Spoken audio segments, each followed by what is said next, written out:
கறியும் காய் கறியும் செம்மையா சமைக்கிறான். பயங்கர மரிச்சிக்கிறான். இன்னைக்கு ஒரு புக்கே எல்லாரும் வாங்க. Yes welcome you. கத்தி எடுத்துடா. வெட்டி கத்தி வேண்டாம். சின்ன கத்தி. ரெண்டு காலை சேர்த்து பரோட்டாவுக்கு சமைக்கும் போது கூட அவர் லைட்டா தான் வெட்ட கிளிக்கிறேன். அந்த காலை வந்து மேல போய் ஏத்தி மேலே ஏத்தி ஏத்திக்கறோம்ல. கை உள்ள போய் எடுக்க முடியாது. எடுத்து அப்படி சொல்லாதடா. எடுத்து கோழி காலை வெட்டிட்டு கழுத்தை வெட்டிட்டு அளவு வைங்க நறுக்கு. இப்ப நறுக்கி போட்டேங்கறேன். தாத்தா சொல்றது இப்ப நறுக்கி போடு அப்புறம் பூனைக்கு போடுங்கறாரு. சரியா பரவாயில்லை.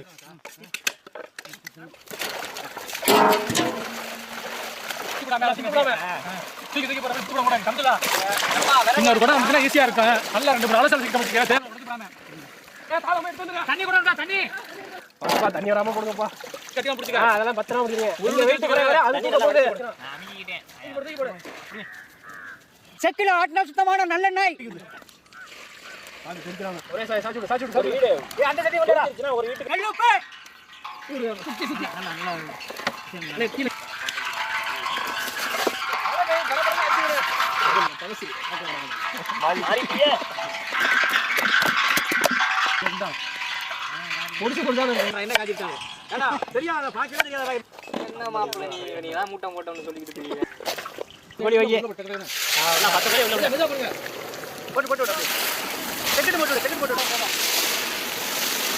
அப்படியே ஒரு கிளறி விடுங்க. இந்த கால சுத்தம் பண்ணு. எங்க இருக்கு அப்படியே. போட்டு விடு. காரம் அப்படியே வெளிய இறங்குங்க. நீங்க போட்டுட்டீங்களா? இந்தல காஞ்சி கட்டா இருக்கு. இல்ல ஓய தளிக்க.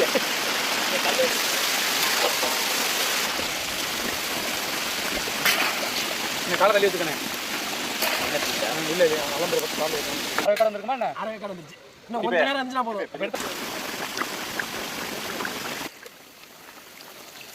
ரெண்டு தான் வருதா? அடுத்து வந்துருச்சு. காத்தடிக்காம பொறுமையா ஆமா உப்ப காணாம காமெடி பண்ணா சிரிக்க மாட்டேங்கிறீங்களா? அடுத்து இன்னும் நிறைய சூடு ஏத்திடலாம். கொஞ்சம் வச்சிட்டு இந்த வெங்காயம் பட்டமா அள்ளி போட்டுறதுல. அதாம்ல கீஸ். ஒண்ணு வைங்க.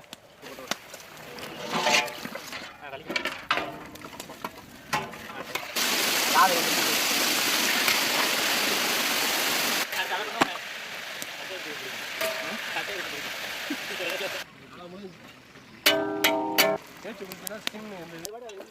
இப்படி ரெண்டா போட்டு விட்டு சொல்லுவா.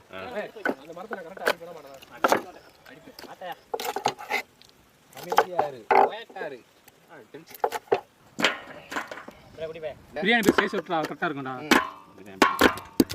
இருக்கட்டும் ரெக்கையெல்லாம் தனியாக எடுத்து போட்டு அதே மாதிரி ஓகேவா.